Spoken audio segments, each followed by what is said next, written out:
Chag Sameach.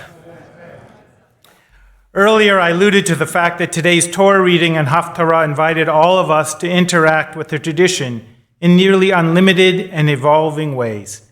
The book of Proverbs tells us, Ashrei Adam matzah chochma v'adam yafik tevuna. Fortunate is the man who has found wisdom and a man who gives forth discernment.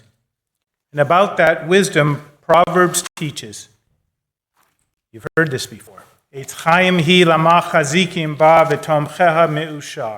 is a tree of life for those who grasp it, and those who draw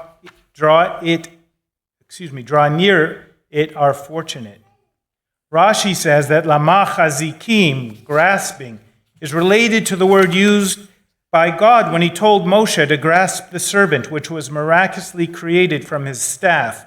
Vayachazek bo. Do you remember this scene where Moses throws his staff and it turns into a serpent and he's got to hold it and grab it, right? In Exodus.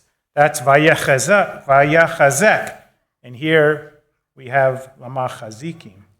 In modern Hebrew, vayachazek means and he strengthened. And lama chazikim means and for the supporters. Imagine with me grabbing the Torah, figuratively, by two hands, really grasping it. In doing so, we strengthen and support ourselves with learning and wisdom. And I would suggest we strengthen and support others. In other words, we ourselves become a branch or a root of this tree available to all who grasp and come near with us. The metaphor of Torah as a tree of life is just one of many we have in our tradition, each suggesting a different way to interact with Torah, with the wisdom of Judaism developed over millennia.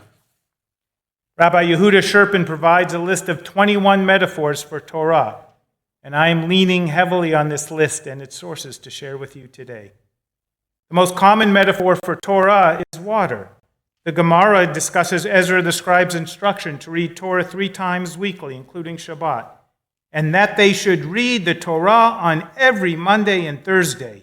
The Gemara asks, did Ezra institute this practice? No. But it was instituted from the beginning, long before his time, as it is taught in a Baraita with regard to this verse. And Moses led Israel onward from the Red Sea, and they went out into the wilderness of Shur, and they went 3 days in the wilderness and found no water. Those who interpret verses metaphorically said that water here is referring to nothing other than Torah, as it is stated metaphorically concerning those who desire wisdom. Ho, everyone who thirsts, come for water. Here we see Torah as really nourishment, sustenance, life-preserving, thirst-quenching. Rabbi Sherpin lists other metaphors for Torah. Wine. Just as wine gladdens the heart, so too does learning Torah. And just as wine becomes better as it ages, so too the Torah that we learn and retain in our minds becomes more enhanced as time progresses. Oil. The Torah brings light into the world like oil.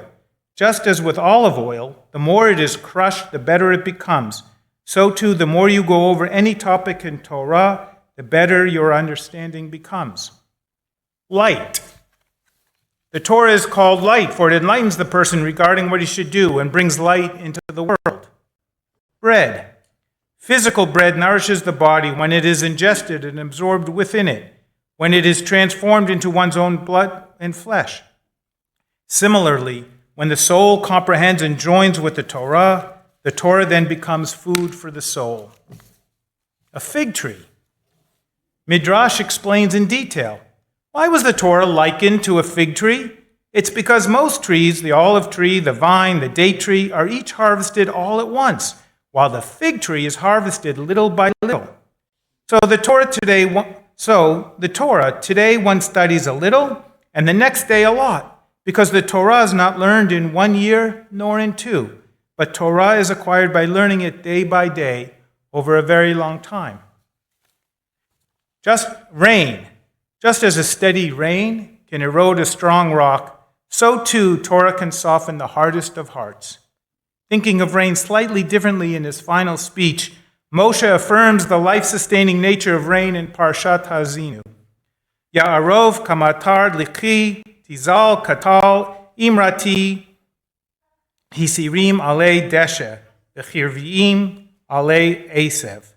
May my discourse come down as the rain, my speech distill as dew, like showers on young growth, like droplets on the grass. A goad, G-O-A-D, not goat, goad. Just as a goad used to direct cattle drives the ox to the field where it will produce life-sustaining food, so do the words of Torah direct those who study them to the paths of life.